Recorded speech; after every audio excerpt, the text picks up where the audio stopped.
The X-Zone radio and TV show is largely an opinion talk show. All opinions, comments, or statements of fact expressed by Rob McConnell's guests are strictly their own and are not to be construed as those of the X-Zone radio and TV show or in any manner endorsed by Rob McConnell, REL-MAR McConnell Media Company, Talkstar Radio Network, its affiliated stations, or employees.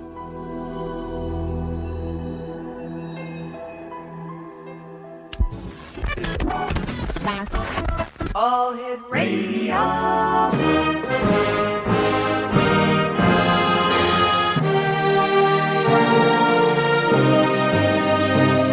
Welcome to the X Zone, a place where fact is fiction and fiction is reality. Now, here's your host, Rob McConnell.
Welcome back to the X Zone, everyone. My name is Rob McConnell, and we're coming to you from our broadcast center in Hamilton, Ontario, Canada. Worldwide toll-free, 1-800-610-7035.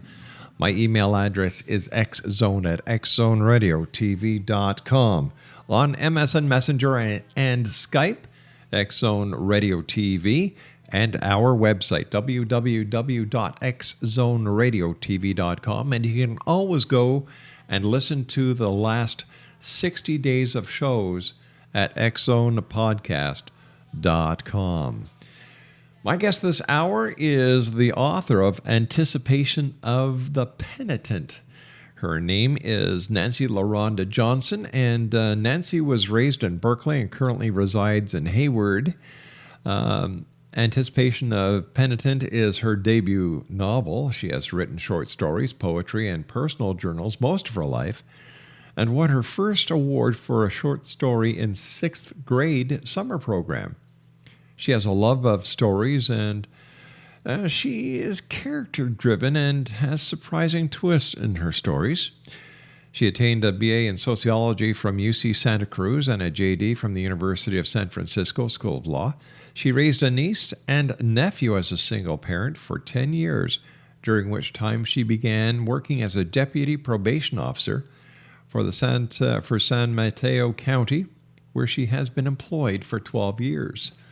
And joining me now is Nancy LaRonda Johnson. And Nancy, welcome to the X Zone. Hi, thank you. My goodness, a single mom working, working as a deputy probation officer. My goodness, hats off to you, lady. Well, thank you. Yeah, my parenting days are over, but yeah, I did that for 10 years, and it was a time. Tell me, what is a deputy probation officer? What's the difference between a probation officer and a deputy? Well, it's the same thing. Oh, is it? I'm a deputy. There's the chief probation officer, and I'm the deputy, which is below. Oh, it's just like a sheriff with the sheriff's deputies. Yep, exactly. Gotcha. And why did you want to become a probation officer? Actually, I did go to law school. Mm-hmm. I thought I'd want to be a lawyer. Yeah. And I took some time off to study for the bar exam, and then I got my niece and nephew that I raised, and that kind of changed my life, and I began working at a job. Actually, I needed to find a job that paid more than what I was doing, and so probation was hiring. And I never considered working as a probation officer, but I got the job, and actually it's a great job, so I love it. How many years have you been a probation officer now? 12 years? Just about 12 years, yeah. My goodness. Where does your love for writing come from? Well, I think it started from, as a child. I did have a difficult time in my childhood and teenage years, and writing was a way for me to, journaling was a way for me to express what was going on, all the emotions and just things you never, as a teenager, you don't understand. And I got some raw emotion out that way, and that kind of let me. I started off with journaling and poetry, and then later on came story writing. And I considered minoring in creative writing in college, but went to Italy instead and studied abroad for a year. You and I have to take a commercial break, but I want to talk to you about your debut novel, Anticipation of the Penitent, when we come back. So Okay. stand by. You and I will be taking a 2-minute commercial break. Exonation, my guest this hour is Nancy LaRonda Johnson. Her website is www.nancylarondajohnson.com. My name is Rob McConnell. This is The X Zone, a place where people dare to believe and dare to be heard. And Nancy and I will be back on the other side of this 2-minute commercial break. Don't go away.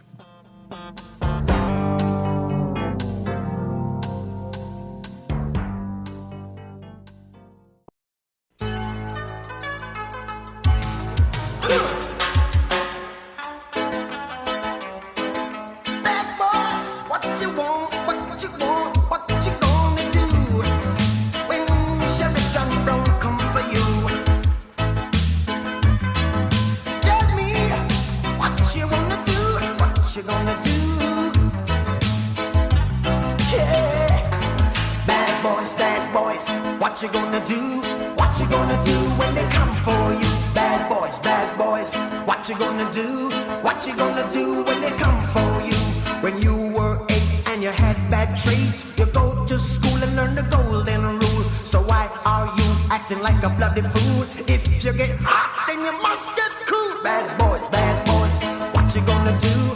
What you gonna do when they come for you? Bad boys. Welcome back, everyone. Nancy LaRonda Johnson's our special guest, and she's the author of Anticipation of the Peniten. Yeah, there you go. Tell me a little bit about your book, dear. All right, so it's a book about a serial killer who lives with his mother. He was raised pretty much to kill. His mother was overtaken by Satan, and she gave birth to Thomas. She distanced herself from him and let Satan do what he had to do, and he raised Thomas to kill. And so in the start of the book, you kind of get a glimpse of their lives, how they live day to day, and of course you look into how he kills and how he chooses the people he wants to kill, and in his case he kills the most innocent, who he considers the most innocent, which is little girls. And after that you really get to see who they are as people and why they've made the decisions that they have made, how they got into this situation.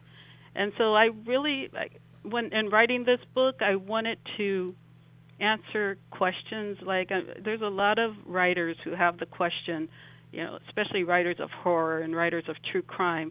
They ask the question of why is there evil in the world? Why do people commit such horrendous acts towards each other? And so that was my question when I started this book. And serial killers is a good way to kind of get that horridness out and then put a reason behind it. So, and I believe I did that in this case. What was your inspiration for writing Anticipation of Penitent? Well, I love writing stories. It actually started as a very, very short story of Alizea, the mother, and the character just stayed with me. These short stories are called flash fiction. They can be like 1 or 2 pages.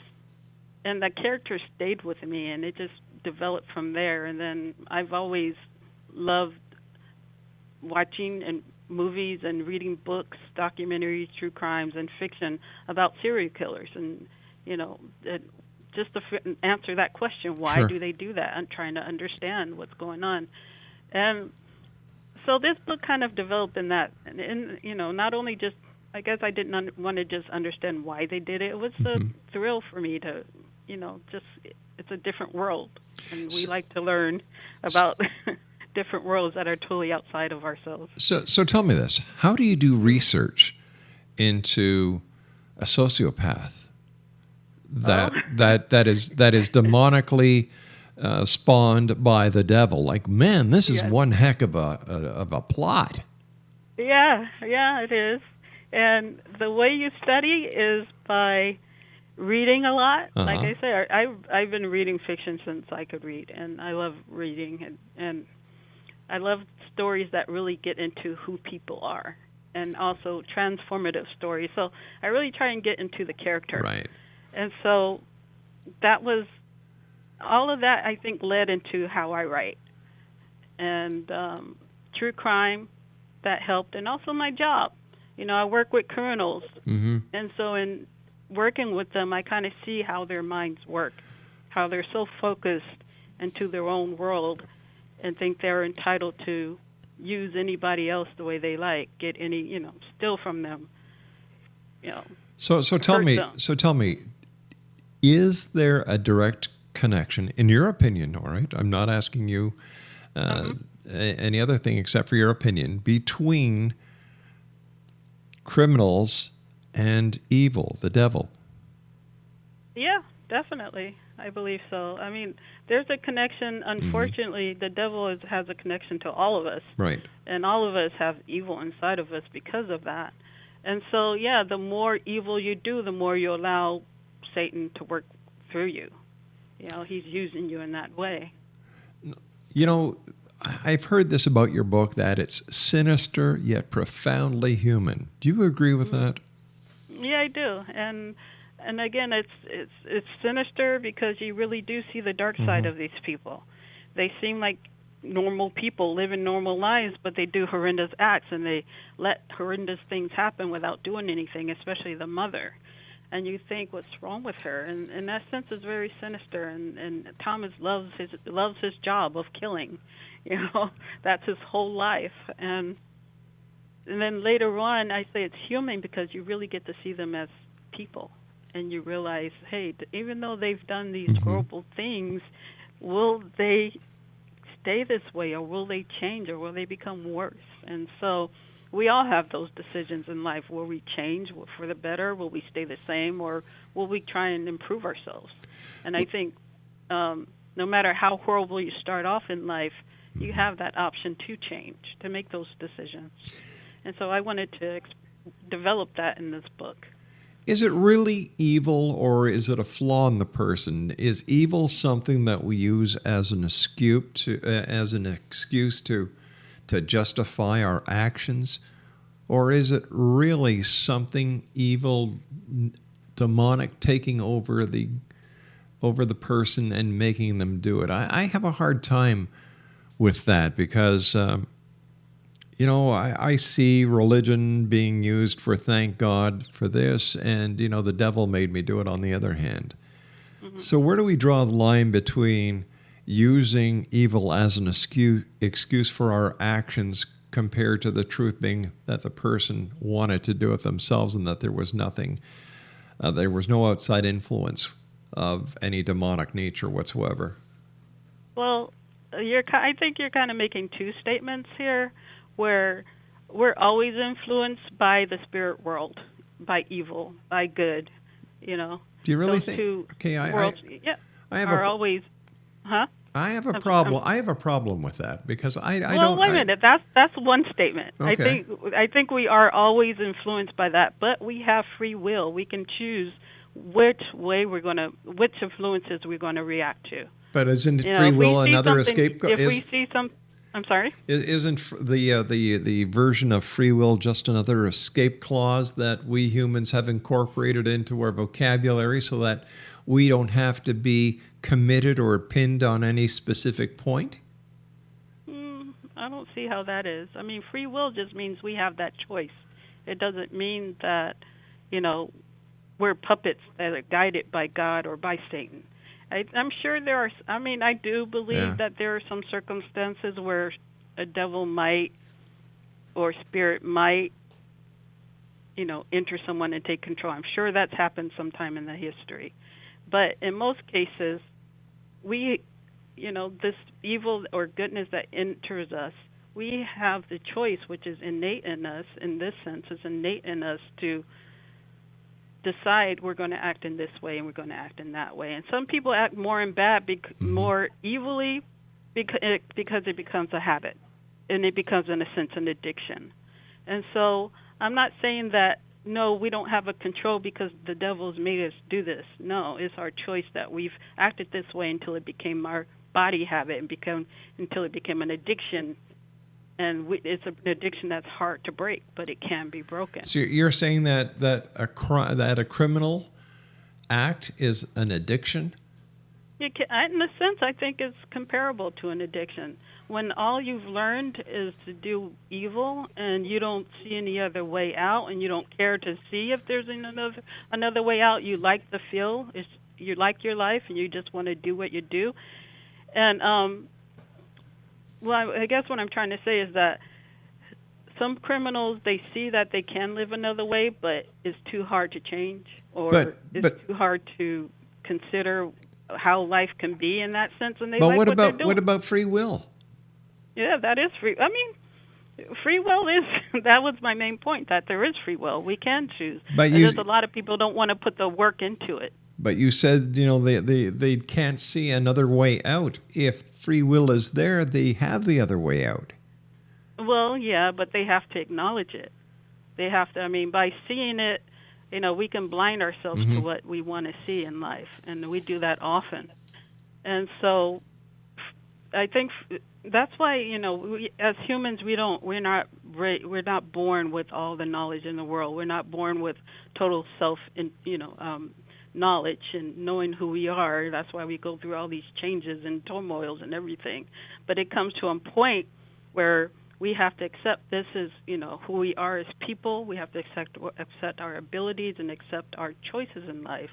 And so at that point, when you're at the age of accountability, that's when you start to have to make a decision. Am I going to keep going the route that I know is wrong? Or I'm going to keep going the route that I know is good. And sometimes the route is wrong. That's wrong feels so much better that we keep doing it until it becomes a body habit. But I think there's always moments in somebody's life, no matter who they are, where they have the ability to decide to do right.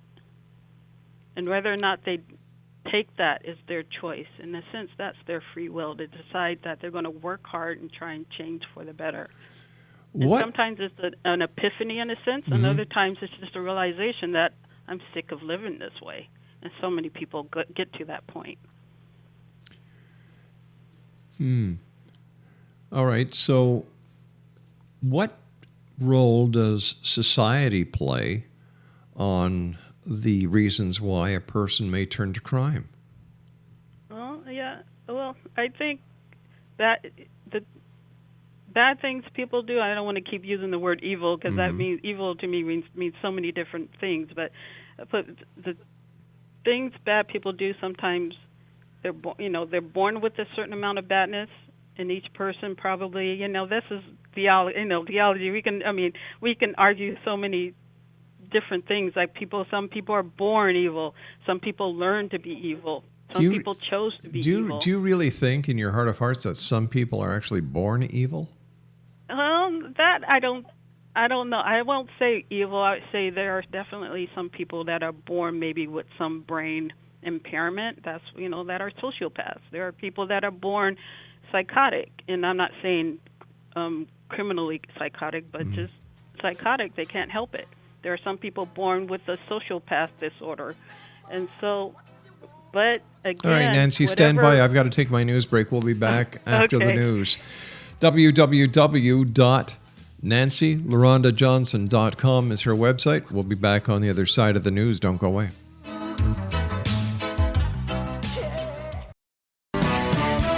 Hi, this is Eric Rawls of Cosmoverse.com, and you're listening to Rob McConnell in the X Zone.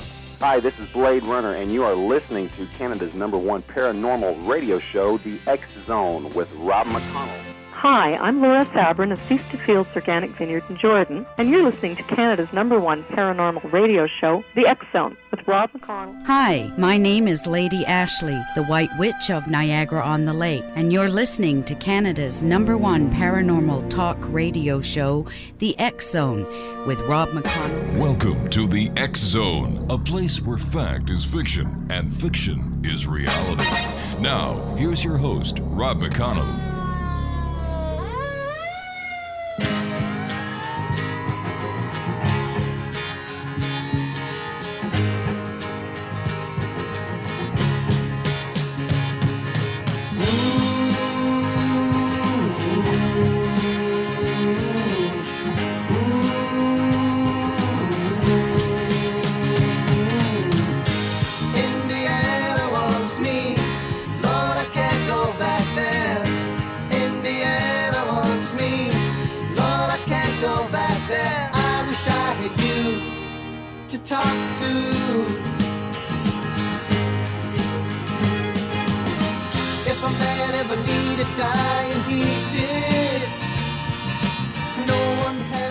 And welcome back, everyone. Nancy LaRonda Johnson is my special guest. She's the author of Anticipation of the Penitent.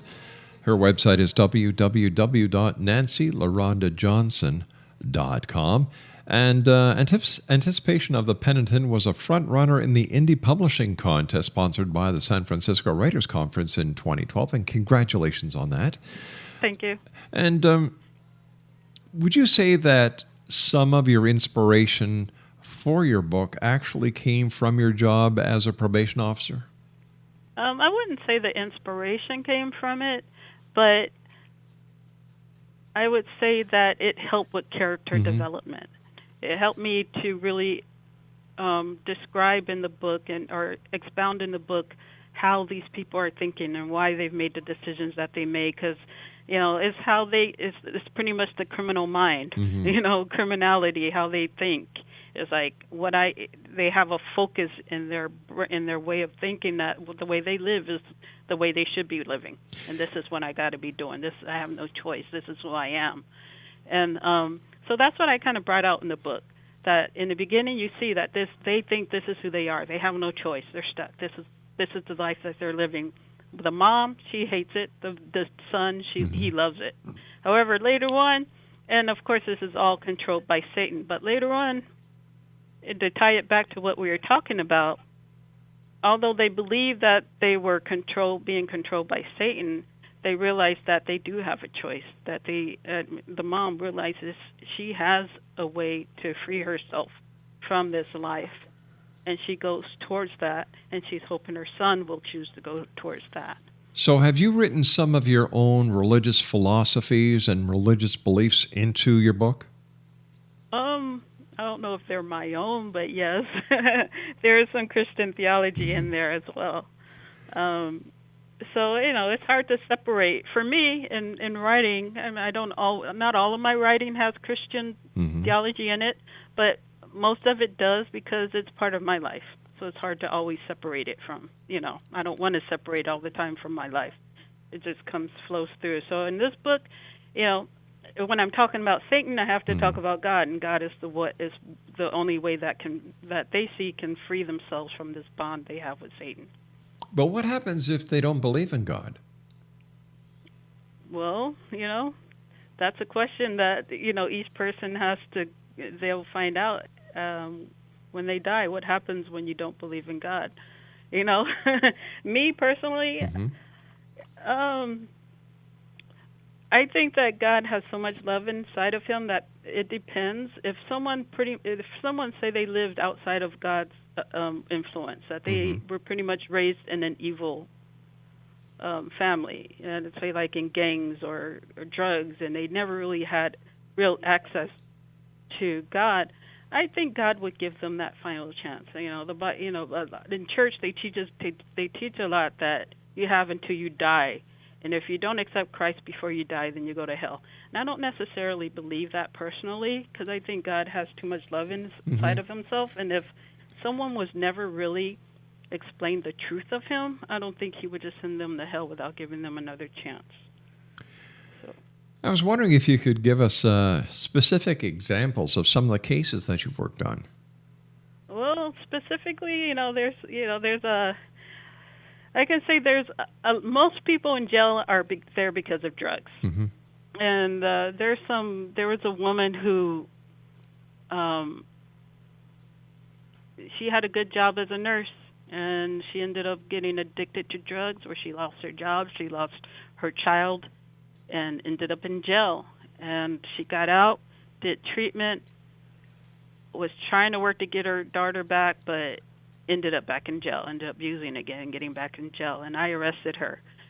And afterwards, she thanked me. She said that she was going down a path that she couldn't get out of on her own, and jail kind of gave her that, forced her to make that one change at the moment of her life where she had that pretty much an extra kick, an extra push to not use. That time in jail kind of gave her that. And she went from jail directly to a treatment program, and that helped her along. And there are a lot of people who have actually thanked me for arresting them because they realized they couldn't do it on their own. They probably would have been dead by now or just in a lot worse situation than they were at the time.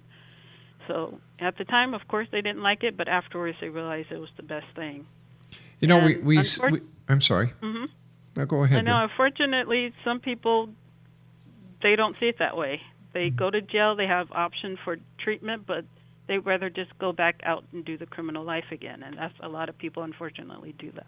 But we see on the news and on various shows the overcrowding situations within the jail system. How do we explain that? How do we cope with it? And how do we fix it?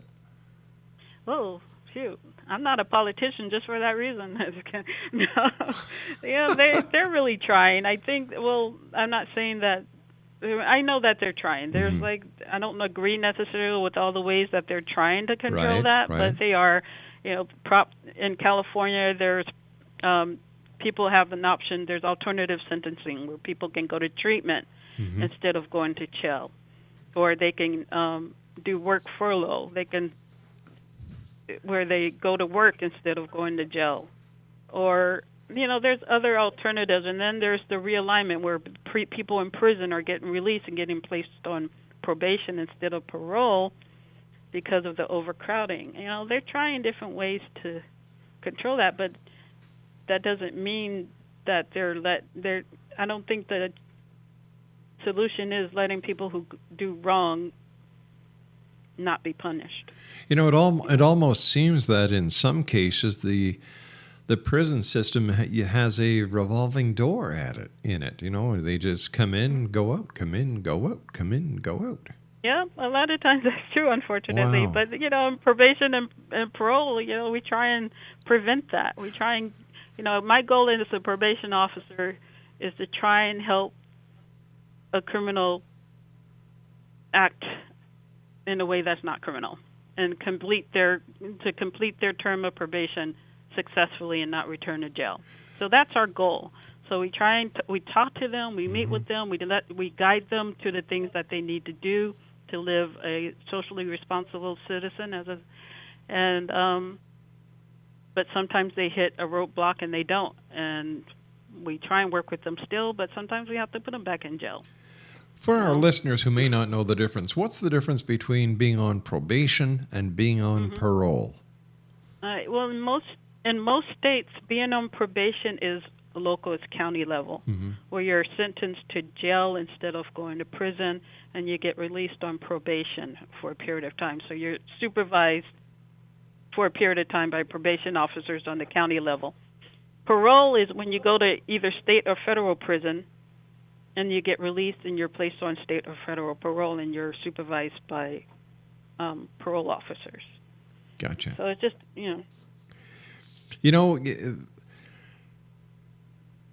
serial killers have families. And I would imagine that some of the families also become victims. How can the families of these serial killers best heal? Actually, this is the focus of the sequel to Anticipation of the Penitent. is a relative of Thomas who wants to go to the victims' families and try and help them heal. But I think a best way to heal, especially once the perpetrator has been captured, but even if it's not, the best way to heal is to forgive. And it's hard to say that, and it's hard to accept that sometimes, but forgiving is the best way to heal. And by forgiving someone, you're not saying that what you did, I'm okay with it. No, you're not saying that. It's more of a releasing of that negative spirit, and letting it go and letting them say, okay, you're human, you made your choices, but I'm not going to let you bound me anymore by your actions. I'm going to release that and forgive you for my own benefit. It's more for the person who gives forgiveness. What was the greatest satisfaction that you've received within your duties as a probation officer? The greatest satisfaction is seeing people change.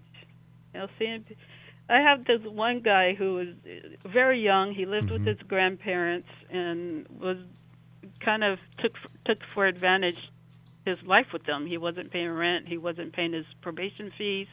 He wasn't doing what he was supposed to do on probation. He was young. I talked to him a lot and tried to let him see, his grandparents didn't have to take him in. They didn't have to give him, he's an adult. He's supposed to be living on his own, but he's not. And so let him know that however they are, however wrong you think they are, they deserve your respect just for having you in there, in their lives. But anyway, so the best thing, and then he ended up, after a while, he did end up getting a job. He paid off all his probation fees. He's got his own house. And seeing that your words to people have an effect in their lives, it's really, it thrills me.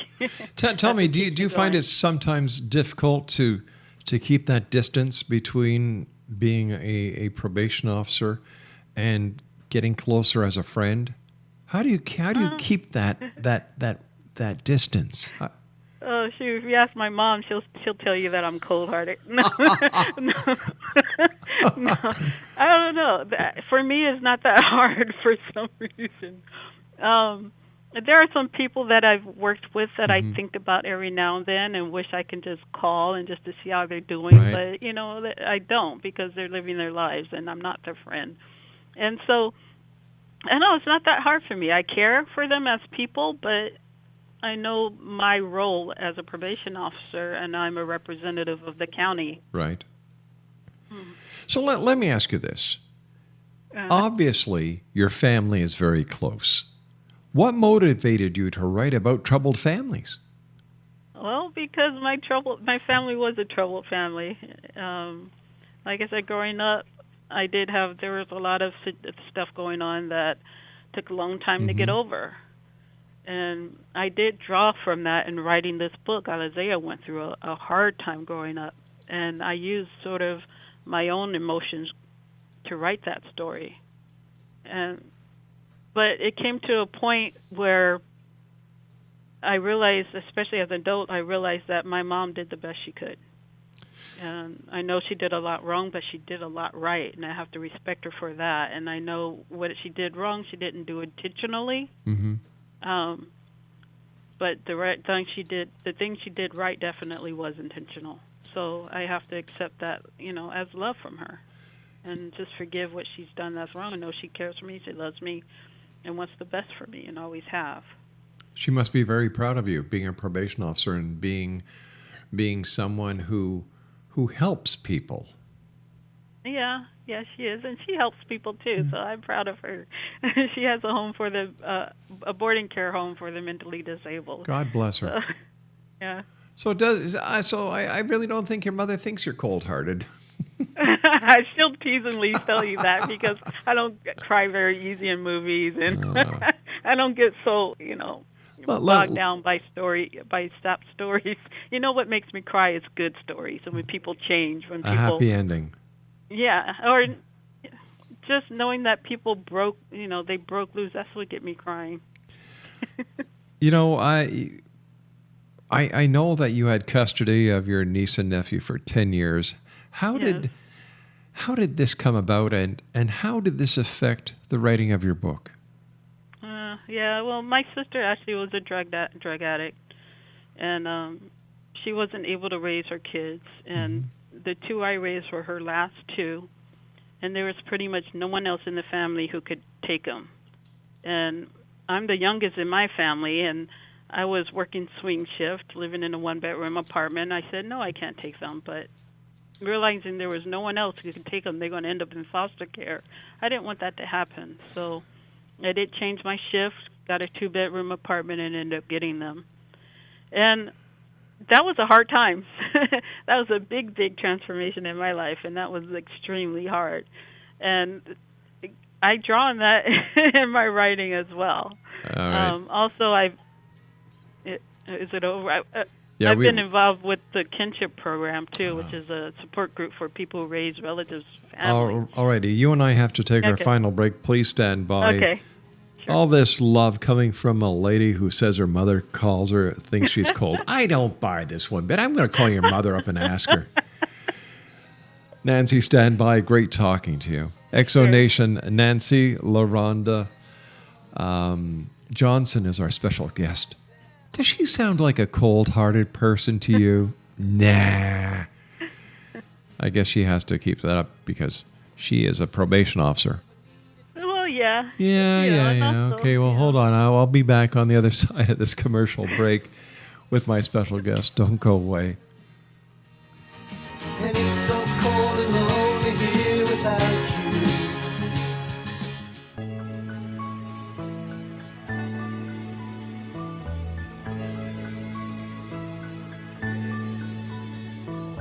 Precious and few are the moments we two can share. Quiet and blue like the sky, I'm hung over you. And if I can't find my way back home, it just wouldn't be fair. Precious and few are the moments we two can share. Baby, it's you on my mind. Your love is so rare. Being with you is a feeling. And welcome back to the X Zone, everyone. My name is Rob McConnell. My guest this hour is Nancy LaRonda Johnson. She's the author of Anticipation of the Penitent. Her website is www.nancylarondajohnson.com. And Nancy, I want to thank you so much for joining us. And I still tell you that you don't seem like a cold person to me. You know what? No, thank you. I'm not a cold person. No, listen. I'm just not a lightweight. I'm not a pushover either. So. There's a big difference between not being a pushover and being a cold-hearted person, because a cold-hearted person certainly wouldn't raise a nephew and a niece while she was working, got out of a one-bedroom apartment, but got a two-bedroom because she didn't want her family, her children, her niece, her nephew, to go into foster care. To me, that shows you're a great person. You've got a warm heart. And I bet you're one hell of a law enforcement officer. Thanks. I appreciate that. I was wondering, how has your involvement with a support group for raising relatives, kids influenced you in your writing? Well, it did let me see that parents go through a lot of struggles. So never have been a parent myself before I got them. And the kinship program, which is that support group for relatives raising other relatives' kids, we got to vent. We got to express how the birth parent was disrupting the lives, or not involved at all, or trying to be involved and just making everything hard. So I really got to see that being a parent is hard, and that really comes out in Alizea's character. She's his mother, and she starts off feeling like she's not. She feels like more like the nanny. And so that group actually, and being a parent to these kids, kind of let me develop that character more and her feelings, and how she finally was able to change those feelings of being a nanny to really want to love her son and have him to be changed. You know, our time is nearly up for tonight. Again, thank you so much for joining us. It's been a great pleasure talking to you. Thank you. It's been a journey. But I just want to ask you one question. If there's one message readers could get from your book, what would it be? The one message would be is that however people act in their lives, they always have, and they should always be afforded the opportunity to be redeemed, to be able to restore their honor and worth as a human being. So, you know, if someone, it's not just that if someone stole your money, you should forgive them. If someone kills your child or your wife, you should forgive them because they are human, and they should have that opportunity sometime in their life to be restored as a decent human being. Nancy, again, I want to thank you so much for joining us, and you're the warmest, cold-hearted person I've ever met. Thank you. Nice talking to you, Nancy. Good luck. You too. Bye-bye now. Thank you.